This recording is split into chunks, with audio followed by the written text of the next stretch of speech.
काय करते? आज अरे आपला हा रातांब्याचा पहिले रातांबे ऑफ द सीझन, तो मी त्याचं सरबत बनवते. तर आता मी पहिले काय करते की त्यातल्या आतल्या बिया वेगळ्या करून घेते आणि हे बाहेरचं साल वेगळं करून घेते. आणि ह्याच्यात मी आता भरपूर पाणी घालून ठेवणार आहे. हे दोन्ही ह्याच्यात सेपरेट सेपरेट, काही लोक एकत्र पण घालतात. ही आहे खांड, जी आपण साखरेच्या ऐवजी वापरतो. हे काळं मीठ आणि हे आपलं नेहमीचं मीठ जे आपण घरी वापरतो.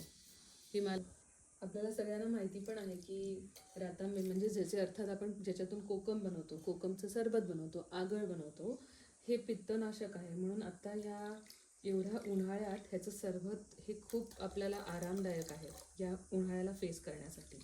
म्हणून आम्ही आत्ता हा जस्ट आमचा फर्स्ट आहे रातांबा ऑफ दिस सीझन.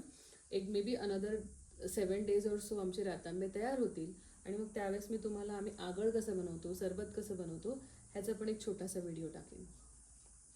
आपण मस्त गारगार सरबत पिऊया. आपण टाडा, कोकम सरबत तयार आहे. मी तुम्हाला सर्वांना एनकरेज करेन की थंड पेय जर प्यायचं असेल तर या नॅचरल कोल्ड ड्रिंक्सकडे तुम्ही वळा. कारण की जे थंड आपण बाजारात मिळतं कोल्ड ड्रिंक, ते बेसिकली कोल्ड नसतं, ते हानिकारक असतं शरीरासाठी. त्यापेक्षा हे नॅचरल कोल्ड ड्रिंक्स नक्की प्या. आणि मी आता पिऊन बघते कसं झालंय. दिसतंय ना अगदी बाजारातल्या मॉकटेल्स सारखं दिसतंय.